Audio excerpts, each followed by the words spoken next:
This may be the most one-sided trade I've seen in a minute. The Atlanta Hawks trade Dejounte Murray for Larry Nance Jr., Dyson Daniels, a 2025 first-round pick from the Lakers, and a 2027 first-round pick, which is the least favourable of the Bucks Pelicans. Dejounte Murray last season averaged 22.5 points, 5 rebounds, and 6 assists on 46% from the field and 36% from 3. He's getting paid about $28.5 million per year up until 2028. By the time 2028 comes around, $28.5 million for Dejounte is probably a steal of a contract. Dyson Daniels has a pretty good upside as a wing, but Larry Nance isn't much of a valuable asset of the trade. Also, the 2 first-round picks aren't great first-round picks, they're likely mid to late round picks. So considering that just 2 seasons ago, to get Dejounte Murray, the Hawks traded 3 of their first-round picks, actually 4 picks, to get him just makes this trade look a little bit worse. It's also confusing as to whether they're trying to retool their team or rebuild their team, because this trade doesn't really do either one of those for them. We'll see whether they trade Trae Young, because then that means they're going to be rebuilding. But if they keep him and try to build a new team around him, this trade doesn't really help to do that. If anything, it just sets them back. Not to mention, even if they were to rebuild with or without Trae Young, their first round picks are in the hands of the Spurs since they traded it for Dejounte Murray. That's the first round picks for 2025. The 26 pick is a swap, and then the 27 first round pick the Spurs also have. So it doesn't really give them much room for a rebuild. It's a confusing trade for the Hawks because it doesn't make them better.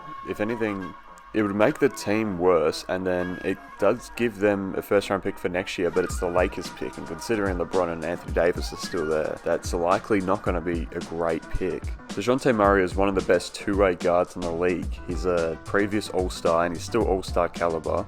I mean, he's only 27 years old. And statistically speaking, he still had a really good season last season for the Hawks.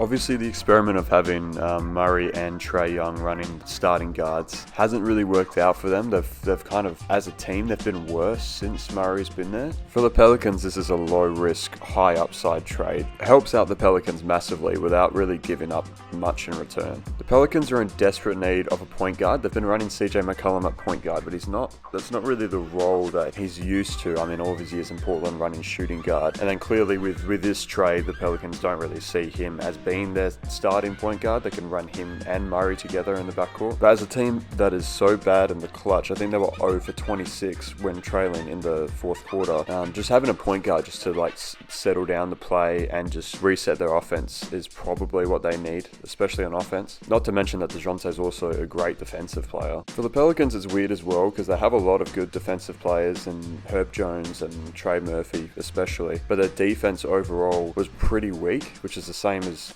the Hawks had, I think, the 27th defense in the league, even with Dejounte there. But you would still expect that adding Dejounte to the Pelicans makes them a better defensive team. The Pelicans are always a really solid team that either get close to making the playoffs or do make the playoffs. They did make it this year, but injuries usually set them back. I don't think Zion played at all in the first round of this season. And then Ingram's had his injury problems. I think CJ also had injuries as well this season. But when healthy, the Pelicans have a really solid team, especially now. You'd think their starting lineup would be Dejounte, CJ, Ingram, Zion, and then I think Valanciunas, they might not hold him in free agency. So the starting center's a bit of a question. But then off the bench, you still have Herb Jones, Trey Murphy, both of who are also starter caliber people as well. To trade an all-star level player for some pretty weak draft picks and 2 players who aren't super valuable, I mean, Dyson Daniels might turn out to be alright, doesn't make a lot of sense, especially when the team trading the all-star player isn't rebuilding. It's a pretty baffling trade from the Hawks. I mean, hindsight is important too, so wait and see what happens. Maybe the Lakers are awful and the trade ends up being, or the pick ends up being really good, but that's kind of doubtful. Or maybe Dyson Daniels ends up being a star, but it's just kind of a confusing trade. Dejounte still had 4 seasons left on his contract, maybe 3 seasons. He might have a player option on the last one for a pretty good deal as well, $28 million. I don't know why you wouldn't just hold him until at least this trade deadline mid-season and then see, I would have thought there would have been better offers for him. So yeah, from the Hawks perspective, I don't understand the trade really at all. Like, it doesn't make much sense. And then for the Pelicans, I mean, obviously, why wouldn't you take this trade? Like, it works for you. And even if it doesn't work out for the Pelicans, they didn't give up much for him, so you may as well just take a shot with it. And they definitely needed a point guard. Allow CJ to play off the ball where he tends to be a little bit better. And the trade just makes the Pelicans look like a much well-rounded team.